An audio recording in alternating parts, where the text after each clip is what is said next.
Saudamos todos os nossos amigos e amigas, irmãos e irmãs com a graça e a paz do Senhor Jesus. Ficamos agradecidos a Deus por novamente estarmos juntos para estudarmos a sua palavra. Ficamos agradecidos a Deus por este dia de vida, por estes momentos que temos para estudar a sua palavra. E também ficamos agradecidos por cada um de vocês que estudam a Bíblia conosco diariamente, onde quer que vocês estejam, que possam estar colocando em prática os ensinamentos que nós estamos estudando na Palavra de Deus. Nós ficamos agradecidos a todos vocês que nos escrevem dizendo de onde acompanham os estudos. Queremos mandar aqui um alô especial para Zimar e Reuviana, lá de Uberlândia, Minas Gerais. Eles estão felizes e agradecidos porque a sua filha Emily hoje completa 10 anos de vida. Parabéns, Emily. Que você cresça para a honra e a glória do Senhor. Mandamos um alô especial para Terezinha de Alta Floresta, em Mato Grosso, Adão Santos de Angico, no Tocantins, Eduardo e Janete de Vila Lobos, em Guaíba, no Rio Grande do Sul, Maria Santos de Petrolina, em Pernambuco, Marcos Siqueira de Oswaldo Cruz, em São Paulo, Daniel Júnior de Belo Horizonte e todos os demais que nos escrevem. Nós agradecemos e sempre mandaremos alô para vocês. Iremos orar. Grande Deus e eterno Pai que estás nos céus, obrigado por este dia, obrigado por estes momentos que vamos estudar a Tua Palavra. Pedimos que o Teu Espírito Santo esteja presente conosco, nos dando entendimento e que possamos, ó Deus, ser humildes para colocarmos em prática aquilo que Tu pedes de cada um de nós. Queres abençoar todos os nossos irmãos, irmãs, amigos e amigas, onde quer que se encontram. Cada um tem as suas lutas, seus problemas, suas necessidades. Acima de tudo, Pai, aumente a nossa fé em Ti, nos ajude a consagrarmos a Ti, a nossa vida a cada dia. Abençoe também os aniversariantes de hoje, em especial a Emily, que tenha muitos anos de vida. E também, Pai, pedimos por aqueles que nos escrevem pedindo orações. Faça, Senhor, a Tua vontade, não a nossa, em nome de Jesus. Amém. Estaremos dando sequência ao estudo desta semana, quando nós estamos falando aqui sobre a nova aliança. Mas queremos lembrar a vocês que neste mês de junho nós vamos estar iniciando um curso bíblico uma vez por semana para que nós possamos conhecer a Bíblia, aqueles principalmente que não conhecem, que não têm intimidade com a Bíblia, que não sabem encontrar um livro da Bíblia, um capítulo, um versículo.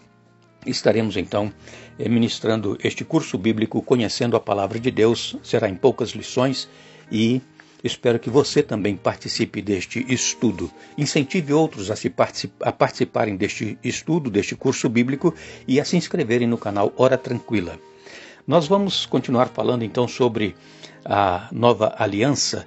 Como nós já vimos durante esta semana, o profeta Jeremias, ele escreveu que eis aí vem dias, diz o Senhor, em que eu vou colocar em vocês um coração de carne. Vou tirar esse coração de pedra, esse coração endurecido. E então Deus, ele quer fazer uma obra no coração de cada um de nós. Todos nós, às vezes, somos relutantes, não é mesmo, em entender e aceitar a vontade de Deus em nossa vida. E então Deus quer tirar esse coração duro que nós temos e colocar um coração de carne, um coração em que a sua lei seja escrita e impressa na nossa mente. E falamos ontem sobre a antiga e a nova aliança, que é a mesma aliança que Deus fez desde lá do Jardim do Éden com Adão e Eva. Não existe diferença. A única diferença é que na antiga aliança do Antigo Testamento eram oferecidos sacrifícios diários de animais, de cordeiros, simbolizando Jesus que haveria de vir. E isso era realizado todos os dias, de manhã e à tarde, lá no santuário. Quando um pecador ia confessar um pecado, ele levava um cordeirinho de 1 ano, sem defeito, colocava a mão sobre a cabeça do cordeiro, confessava os seus pecados e o cordeiro era imolado, o sangue era aspergido em algumas partes ali do santuário, simbolizando que Jesus haveria de vir e o sangue de Jesus iria perdoar todos os pecados. Aquele cordeirinho não perdoava pecado. E então, vivemos hoje na nova aliança e que muitos confundem, pensam que a velha aliança era obediência à lei e que a nova aliança é a salvação pela graça. Mas, no contexto geral da Bíblia Sagrada, a salvação ela sempre foi pela graça, desde o Antigo Testamento, desde quando Adão e Eva pecaram até Hoje, até quando Jesus voltar, a salvação é pela graça, não é por méritos, não é por obras da lei, não é pelo que nós fazemos que nós somos salvos. A salvação é pelos méritos de Jesus, pelo sangue que ele derramou na cruz do Calvário. E então, através deste sangue que Jesus derramou, nós estamos agora participando de uma aliança superior, conforme diz aqui o apóstolo Paulo em Hebreus capítulo 8, no verso 6, ele diz: agora, porém, Jesus, nosso sumo sacerdote, recebeu um ministério superior, pois ele é o mediador de uma aliança superior baseada em promessas superiores. E também agora os versos 7 e 8 diz assim: se a primeira aliança fosse perfeita, não teria havido necessidade de outra para substituí-la. Mas quando Deus viu que seu povo era culpado, disse: está chegando o dia, diz o Senhor, em que farei uma nova aliança com o povo de Israel e de Judá. Então, esta nova aliança, essa aliança superior, é porque o sangue de animal não perdoava pecados. Era apenas um símbolo. A fé que eles tinham, quem oferecia o sacrifício, tinha fé de que Jesus iria vir, iria dar a sua vida em lugar do ser humano pecador, e então, através da fé que ele tinha em Jesus que haveria de vir, ele tinha os seus pecados perdoados. Assim também é hoje. Nós temos fé que Jesus já veio. Há mais ou menos 2000 anos atrás, Jesus morreu por cada ser humano. Mas para que nós possamos ser salvos, para que nós possamos fazer parte desta aliança superior, é necessário nós crermos no sacrifício de Jesus, aceitá-lo em nossa vida e confessar os nossos pecados e abandonar os pecados que nós, às vezes, cometemos. Então, esta aliança superior é porque ela foi feita agora com o sangue do Senhor Jesus, não mais com sangue de animais. E interessante que aqui em Hebreus capítulo 8, no verso 7, nos diz que Jesus é nosso sumo sacerdote e ele está ministrando em nosso favor no santuário celestial. Muitas pessoas não creem que Jesus está no santuário celestial. Essa é uma doutrina da Bíblia que nós precisamos conhecer e estudar. O santuário celestial, ele foi dado como modelo para que Moisés fizesse também um santuário terrestre, para que o povo pudesse ir ali ter um encontro pessoal com Deus, porque Deus disse: me farão um santuário para que eu possa habitar no meio do meu povo. E então, este santuário terrestre era uma cópia do santuário celestial. E Jesus, ele está nos céus, nosso sumo sacerdote. Por quê? Porque no santuário terrestre também tinha os sacerdotes que ministravam diariamente ali no templo, e tinha o sumo sacerdote que uma vez por ano ele entrava lá no lugar santíssimo do santuário terrestre para fazer a purificação simbólica dos pecados que foram colocados lá durante o ano. E então Jesus, ele está exatamente neste lugar, é o nosso sumo sacerdote, está neste lugar santíssimo do santuário celestial. Por que ele está ali? Para interceder por mim e por você. E por isso que, quando nós não entendemos essa doutrina do santuário celestial, nós não vamos entender o plano da salvação. E uma outra coisa que nós precisamos conhecer é que a Bíblia Sagrada, ela é uma só. Ela é dividida em Antigo Testamento e Novo Testamento. Por quê? Porque exatamente Jesus, quando veio, ele dividiu a história antes de Jesus e depois de Jesus. E quando ele morreu na cruz do Calvário, no ano 31 da nossa era, ele então estava ali ratificando o que o Velho Testamento dizia, de que o sangue de Jesus é que purifica os pecados, é que perdoa, e não o sangue de animais. E a Bíblia, ela é uma só. E quando ela foi escrita, o Novo Testamento estava sendo escrito complementando aquilo que o povo já sabia do Antigo Testamento. Era apenas um complemento. Agora, é claro que nós já sabemos que Jesus veio, que ele viveu entre nós, que ele morreu, que ele ressuscitou e que ele está nos céus. Então, antes eles tinham fé que Jesus viria, e agora nós temos também fé que Jesus já veio e que em breve ele vai voltar para nos buscar. Nós lemos aqui em Hebreus, no capítulo 4 e no verso 2,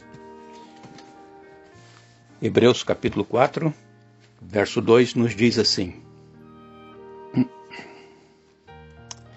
porque essas boas novas também nos foram anunciadas como a eles, mas a mensagem de nada lhes valeu, pois não a receberam com fé e não se uniram àqueles que ouviram. Aqui está falando exatamente daquele povo que vivia no Antigo Testamento, antes de Jesus nascer. Eles ouviram, mas eles não aceitaram o que estava sendo proposto por Deus, que eles precisavam ter fé no Messias que haveria de vir e que iria salvar o povo dos seus pecados. Mas nós lemos também, ainda em Hebreus 9 e no verso 12, Hebreus 9, verso 12, nos diz assim a palavra de Deus. Hebreus 9, 12. Com seu próprio sangue, e não com o sangue de bodes e bezerros, entrou no lugar santíssimo de uma vez por todas e garantiu redenção eterna. Então aqui, olha, mais uma vez, o escritor aos Hebreus confirmando que Jesus, o nosso sumo sacerdote, está no lugar santíssimo do santuário celestial. E ele ali ofereceu de uma vez por todas e garantiu a redenção eterna.